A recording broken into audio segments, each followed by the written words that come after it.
It's fun being a twin. Heaps of people say we look alike. I don't, but that's just people's opinion. No, I don't think we have different personalities. Lia, do you think so? No, I think we're mostly the same. Apart from our gender and Lia having cerebral palsy, but yeah. They were born at 26 weeks, and so that was very early.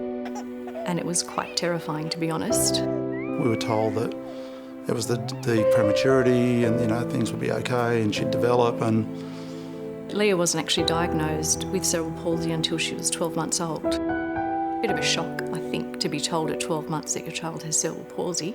You don't know what's going to happen and no one can tell you the severity and, how bad it's going to be, and it's just total loss of control. I still get really emotional, 11 years down the track. Cerebral palsy primarily affects a person's ability to control movement and to control posture. It affects you from birth, so it affects your ability to learn to move, to get up, to explore, to experience, to look after yourself. The range of effect can be very minimal in that most people wouldn't really notice that you were having difficulty doing things, right through to being completely profound where you just can't do anything for yourself. A bit higher. It's hard in one way because you don't walk, which means you've got to have a chair to wheel around in. But I'm lucky because I don't have one of the worst kinds. I get to play a lot and do stuff that other kids that have the same type of thing don't get to do. So, yeah, that's good. I appreciate that very much. She loves her sport. She does a bit of wheelchair sports.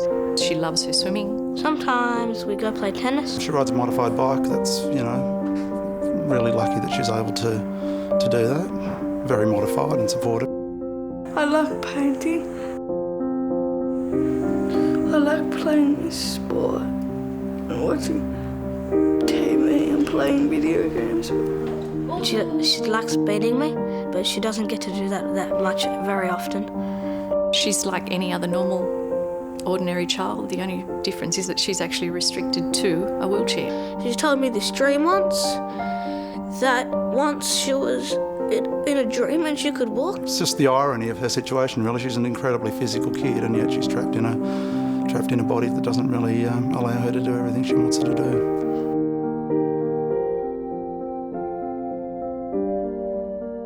We were out there looking for help, and we got the assistance through the Spastic Centre, and Lia's been there ever since she got diagnosed. She's had physiotherapy since day one.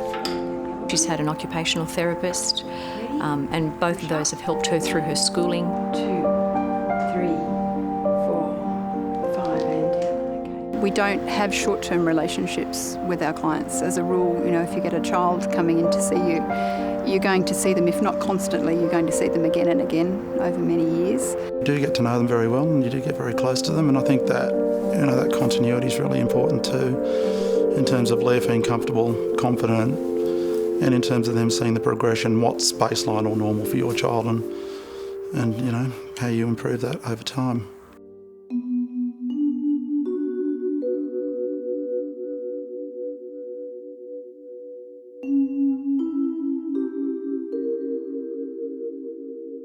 It was very painful for her. And then to watch them go through that pain over a prolonged period of time is agonising. She was in plasters for the first 6 weeks after the surgery to give her a really good stretch, and that was harrowing enough for her, going through 6 weeks with your legs straight without being able to move. It's having like a newborn again, and everyone's awake and everyone's affected, the whole family's affected.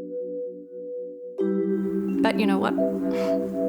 You just go on. It's part of our life, our daily life. So yeah, you learn to live with it, and it's a huge learning curve for any parent that's that's been exposed to it.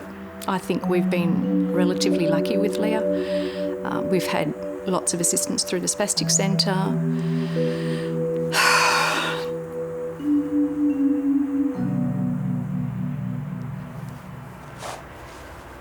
The operation itself was successful, so now we're actually working towards strengthening her muscles by doing regular exercises. If the therapists weren't there, there'd be no point doing the surgery, because then they're not going to do the therapy and the exercises to have the improvements at the other end of the surgery. For someone who had almost no activity happening in those leg muscles prior to the surgery, at 3 months, she's managing to stand with assistance, she's managing to move her legs, she's doing really well. We've had a waiting list now for a long time at the Spastic Centre. I know we've had to wait up to about a year. If we had more staff, which obviously means more funding, the children that we're seeing would not have to wait so long for assistance, and that would make the assistance more effective, more timely, less frustration, less pain, a better result all round.